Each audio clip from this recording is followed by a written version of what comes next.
rental plan. It's a $1,500 value at no charge for you and your family listening across the Sacramento area. 916-545-6000. 916-545-6000. Connect to us anytime by visiting guardingyournestegg.com.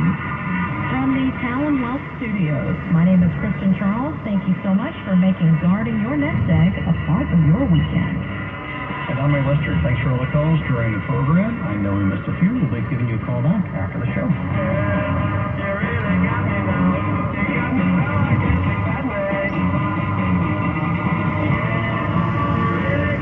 Mike Lester is an investment advisor representative of Talon Private Wealth, LLC, a SEC-registered investment advisor. Talon Private Wealth and this radio station are not affiliated. Exposure to ideas and financial vehicles discussed should not be considered investment advice or recommendation to buy or sell any financial vehicle. This information should not be considered tax or legal advice. Individuals should consult with professionals specializing in the field of tax, legal, accounting for investments regarding the applicability of this information for their situation. Past performance is not a guarantee of future results. Investments in securities through advisory services will fluctuate and when redeemed may be worth more or less than when originally invested.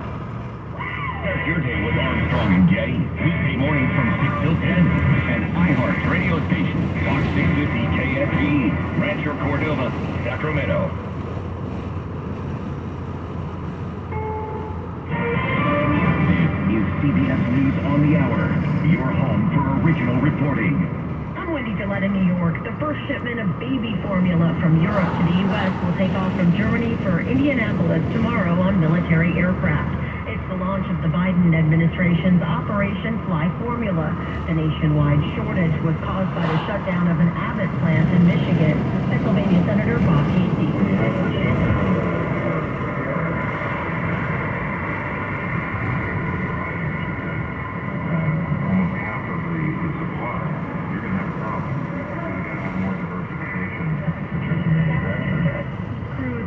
A mobile home park that was heavily damaged when a rare tornado roared through northern Michigan.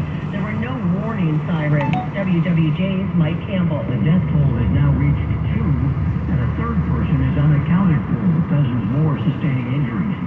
Governor Gretchen Whitmer declared a state of emergency in the tornado-ravaged town of about 4,200 residents. First responders are still working to clear debris and down power lines, as well as getting all communications back up and running after some cell towers were damaged. More than 40 people were hurt.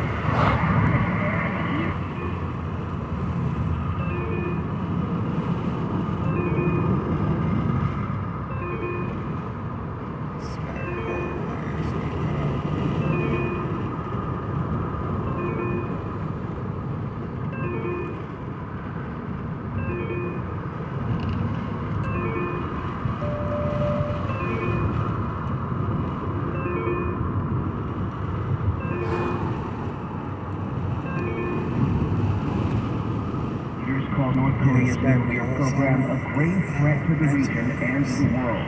President Biden and South Korean President Yoon Suk-yeol pledged to expand joint military exercises and to cooperate further to confront North Korean cyber attacks.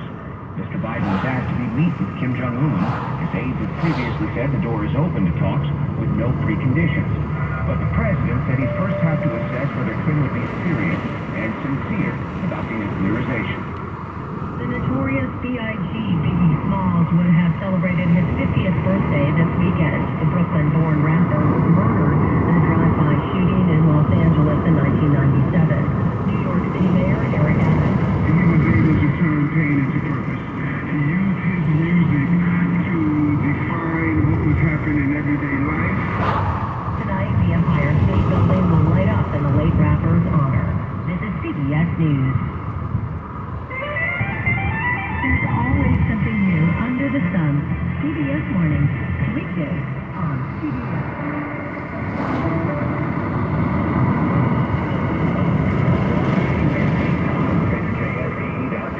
Here's to the great American settlers, the millions of you celebrants that are selling the all the things they do. Of course, there is something else you can do if you got something to say. Start a podcast with Spreaker from iHeart and unleash your creative freedom. Maybe even earn enough money to one day tell your old boss, hey, I'm no settler. I'm an Spreaker.com. SPREAKER. A salon owner today. See the beautiful new showroom today at Lexus of Sacramento. Stop by their familiar location and enjoy all the modern comforts of this remarkable dealership. Fulton Avenue, online at LexusofSacramento.com. Saving money feels pretty good. All thanks to better protection costs don't hold on less. Visit allstate.com for all that needs you for a look today. Welcome to Capital City Medical Room with Dr. Keith Hopkins. Keith specializes in holistic approach to your health. He treats a wide variety of common illnesses, both men and women, including extensive training in diseases of the kidney and hypertension. But really, we're here today to help you understand the whole body. So the doctor is in. Hi, Dr. Keith. How are you today? Thank you very much. I'm a new transplant to the Sacramento area. I've been here now for about 7 years. I'm originally from Chicago. And in my time in Chicago, I focused on hypertension, which is blood pressure management. I focused on renal diseases, which are kidney diseases. And we focused on general internal medicine, how to get people better and how to make them stewards of their own health. I was always trained by mentors and by my parents and by teachers that the more that you know, the better you can treat what you are dealing with. Information is key, and that's where we're having this program. A little bit more about my credentials. I'm a graduate of Yale University. I did a special program in hypertension at the University of Chicago, and my mentor will be joining us a little bit later, Dr. George Backers, and we will talk about him. And I also did a fellowship in renal diseases at the University of Wisconsin-Madison. So I touch a lot of bases, but the main thing is to answer whatever questions you have about what can be done to improve your health and make you, again, better stewards of your health. So how did I wind up from the East Coast here to California, to Sacramento? While I was in Chicago, I did a lot of concierge medicine, which is a specialized form of medicine where we treat not just your average everyday person or issue, but men's health and cardiovascular health as it relates to men's diseases. My office was on Michigan Avenue, right in front of the Dean. And I felt kind of guilty because I went to a public university and I felt that I should be doing more public health work. So I came out to the Sacramento area to work with the general clinics, what are called the federally qualified health clinics. And I took a supervisory position. I've been on the front lines. And throughout all the changes that we all have seen in healthcare, not only pandemic but pre-pandemic, healthcare has changed. So my role has changed, but I've always remained a teacher, and that's why we're on the air today, to give people information so that their appointments can go smoother and that their lives can go smoother. Why is there another broadcast that people should listen to? Because my job is to be your voice, not only your voice, but your ears. I am here to hear what you have to say and to tell you what's new out there and to translate the current information to something that's actionable, something that you can take, put your hands around, say, hey, now here's something that you can do to make things better. What is my perfect example of that? For instance, in the last couple of weeks, data on aspirin has been released to the public. George Backers, who will be piping in shortly, gave me this data actually probably about 10 years ago about how medicine is going to be. But we need a location, we need a time for people to understand what that means. The data doesn't say everyone should be on aspirin. It doesn't say everyone should not be on aspirin. It means that you need to have a conversation. It's not just put aspirin in the water. It's who needs to be on it, why, and how long. How can healthcare change, and what do you feel has been lost in the last 2 years during the pandemic? So the main thing that's been lost in general, and I'm going to lean on my soapbox. I'm not going to stand on the soapbox, but we've lost a trust, not only in authority, but we've lost trust in each other. And my goal is to get that back, to take what questions one has anonymously and say, hey, here's the data, here's what that means, here's what you can do with it. But what has been more specifically lost, there's been a great deal of what are called excess deaths. And what that refers to are taking a 5-year period or 1-year period pre-pandemic, before COVID-19 struck our shores, and then look at the same time period during the pandemic and say, what have been the excess deaths? Some of that's obviously attributed to disease, but some of that's attributed to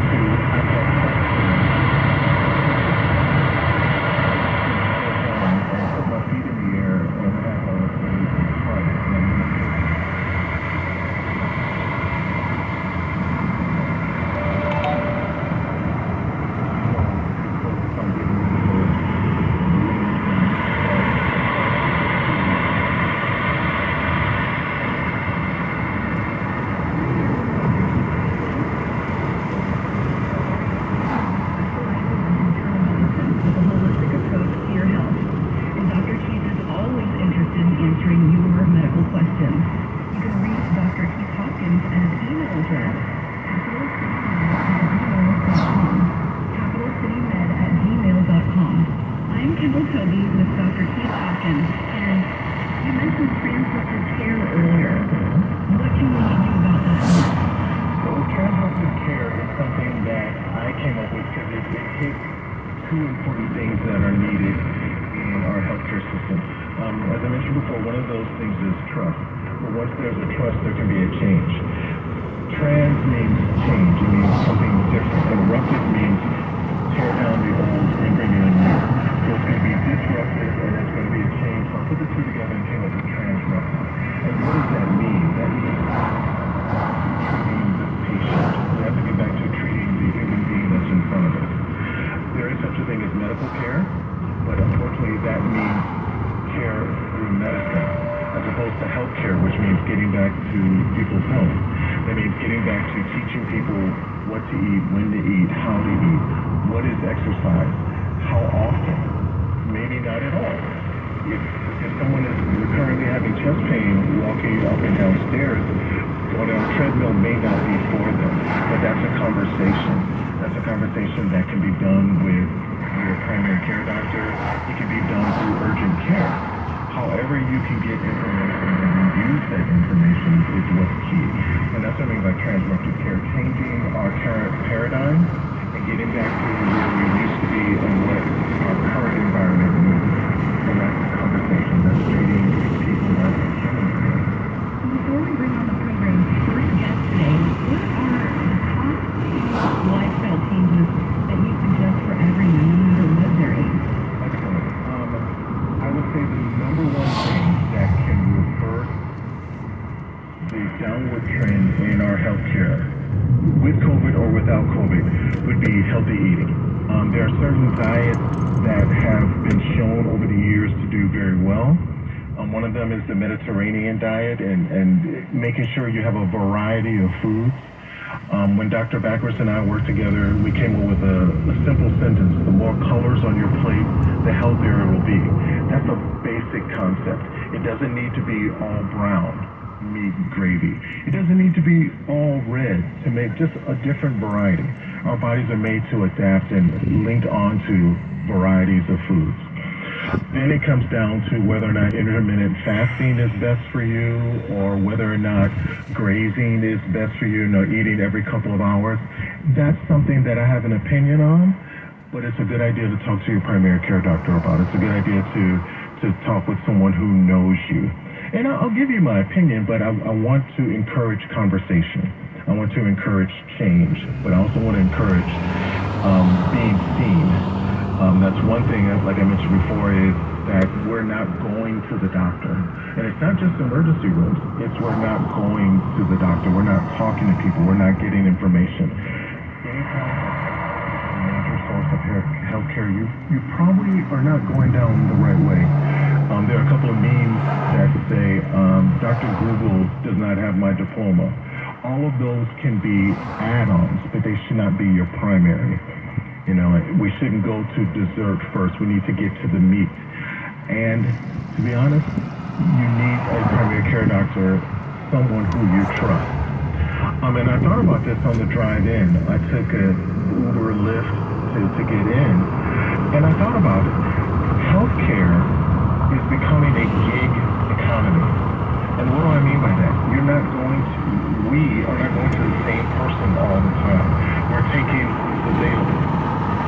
That may not be a bad idea, because as long as you're seen by someone who you trust, who you can make a relationship with, that's okay. It's the not going to work that's the problem, right? If you need to get somewhere, you need to rent a car, please do that. But you need to be seen, and I think a gig health economy may not be a bad idea. And 10 seconds of what gig health economy means. That means using urgent care for urgent issues. Everything is now in the emergency department. If you run out of medications, you probably should go to the emergency department to get your medications. Urgent care can step in and do that. On-call, telehealth, telemedicine can do that. So that's kind of a gig economy. You're not going to the main source. You're going to advisors and support people who can fill in that goal. So the question was, what two things can make a difference? One of them is changing the way we eat. Second is finding a way to relax. We're missing out on downtime. I'm not going to blame computers. I'm not going to blame cell phones. I'm not going to blame the fact that we all need to make a living. But in the 50s and the 40s, we had those same issues. People needed to make a living. But at dinner time, everyone was there. The TVs that had them were off. When people talked about the day, that pressure didn't build up to a cracking point. That 12-year-old who was being embarrassed at school, their mom and father or whoever the leadership is in the house can see that something's different and address that. So we need to get back to taking care of problems before they reach a breaking point. And one of the things that I hope that Capital City Rounds will do is keep people away from the breaking point. We're here with Dr. Keith Hopkins. Dr. Keith is a Sacramento area physician who specializes in maternal medicine with a holistic approach to your health. Dr. Keith is always interested in answering your medical questions.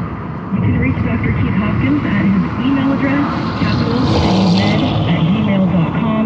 That's capitalcitymed@gmail.com. And Dr. Keith, one of the things that has been lost during the pandemic that we were talking about earlier was the management of chronic diseases. Can you talk about hypertension? Yeah. So hypertension or elevated blood pressure is a disease process that once begun tends to be a lifelong management issue. Notice I didn't say something that you need to be on medication for, but it's a lifelong management issue. For a lot of people, that's altering their food, altering their activity, getting some extra rest, supplements, or, if necessary, medications.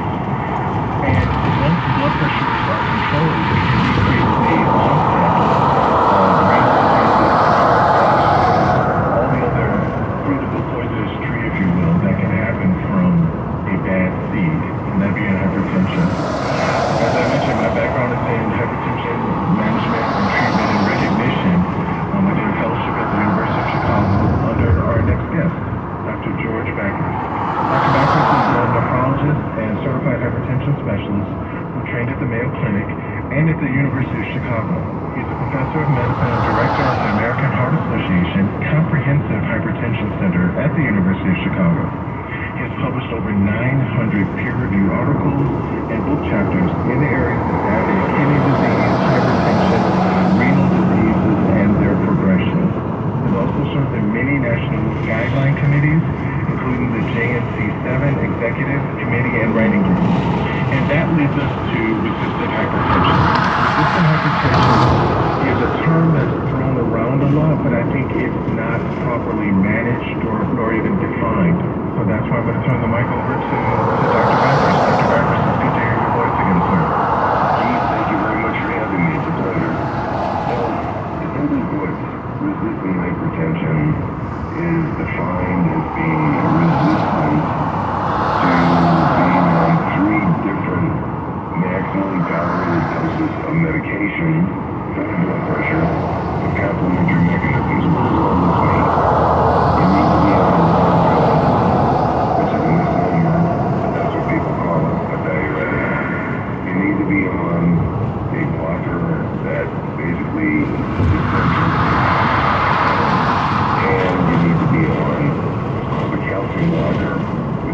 basically keeps your arteries open and prevents them from constricting. And if you're on all three drugs, and you're taking all three drugs the way you should be taking them, then you have to hypertension. Because there's also a term called apparent resistant hypertension, which means you meet all those criteria, but you're really not taking the drugs. So you're taking one drug one day, two drugs the next day. That doesn't count. You got to take everything in the way it's meant to be taken. There's estimates that there's about 82 million people with hypertension in the United States. More than 82 million, roughly 5% would have resistant hypertension. So it's not a common problem, but it is a problem that is seen. And it's more commonly seen in people with more advanced kidney disease, with controlled diabetes, mass obesity. That's really where you're going to see this problem. How often have you seen patients not taking their blood pressure medications because of rumors? For instance, that ACE inhibitors are not geared towards certain people. Has that been something that you've commonly seen? Yeah, that is something that is not going to be commonly volunteered by the patient, but if you were willing to ask, you're going to get that information. I saw something on Dr. Google, or I read this thing in a magazine, or I saw Dr. Oz talking about something or other. Those are very nice, but those are not going to take care of you. And if you don't have faith in your physician, that's a big problem. The patient needs to be able to talk to the physician as a confidant, as kind of your personal mentor for your health. And if you can't do that, then that's really a problem, and you need to find somebody else. You need to have trust in your physician, and if you have concerns, before you do anything, you need to chat with your physician about that. I'll give you a beautiful example. Many years ago, there was a report that a certain blood pressure medicine was not reducing mortality. And not only that, that was a newspaper report from a small study that had been done. The rumors spread and people were stopping that medicine, which was a very good blood pressure medicine. And guess what? There was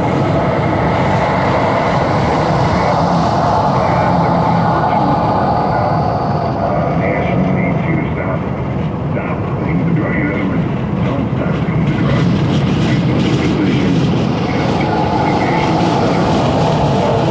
Patients that are making decisions on their own, you need to go through your physician and get understood as to what the problem is and what they can do about it, and you reach a joint decision. And one of the problems is, and you and I have looked at this phrase before, a lie gets around the world 7 times before the truth puts its shoes on. Physicians are fighting against every day, and that's why, proper segue as to why this program can make a difference in general health care.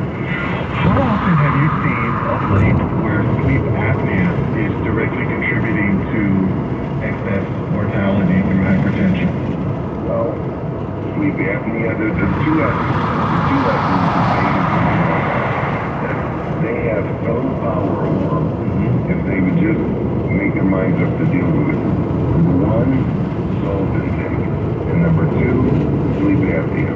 The sleep apnea, 95% of the time, is related to obesity. And so weight loss is critical. So sleep apnea is very good. Everybody says, well, you snore, so you must have sleep apnea. That's not true. The easiest way to figure out if you got sleep apnea is when you wake up in the morning, do you still feel tired? Do you feel like you need to sleep another 2 hours? If the answer is yes, irrespective of whether you're snoring or not, you probably have sleep apnea. That's a far better diagnostic test. So that's number one. And number two, I've had now 3 patients referred to me from cardiologists for resistant hypertension. Now these are people who didn't have kidney disease, they didn't have diabetes, they were pretty healthy, but they were advertised as resistant hypertension, and that was a correct advertisement.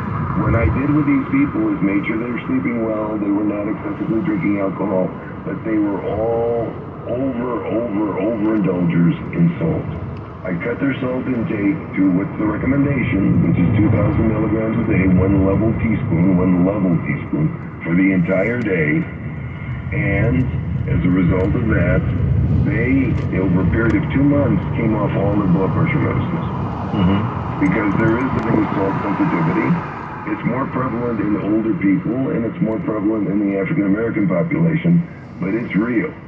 And here's the examples of just reducing the salt consistently, not one day here and one day there, consistently, with dramatic results. If you're eating out, let me tell you, you're consuming a lot more salt than you think you are. Everything in restaurants is salted, period. And certain restaurants are going to have a lot more salt than others. If you go to Chipotle, if you like Chipotle, one Chipotle meal, it's a pretty hefty meal, has 2,000 milligrams of sodium, but you're done for the day. Yeah, that's a day's worth. We're here with Dr. Keith Hopkins and joined by Dr. George Bacris, a professor of medicine and director of the Comprehensive Hypertension Center at the University of Chicago Medicine. He is a nephrologist and hypertension specialist. And Dr. Keith is always interested in answering your medical questions. You can reach Dr. Keith Hopkins at his email address, capitalcitymed@gmail.com. That's capitalcitymed@gmail.com. There's a question that has been contentious or been a discussion forever. And I want to get Dr. George Bacris' toes dipped in this because our next guest in the future will be a cardiologist.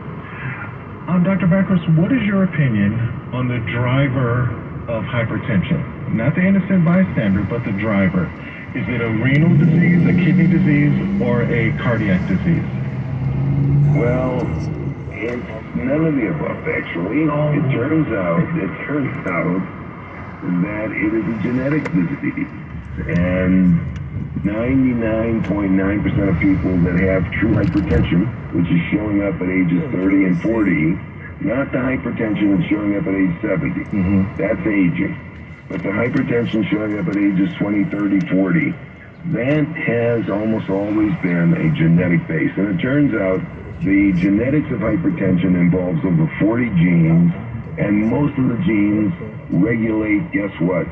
Salt. And so it involves the kidney predominantly. The heart does not cause hypertension. The heart is a modulator of blood pressure and is suffering the wrath of blood pressure. And a lot of times it's an endocrine problem. One of the things that is has been unappreciated, but now is being appreciated, is excessive amount of the hormone aldosterone. That's a really cool jersey. Yeah. Dunkin' Donuts in here. Guess I can do.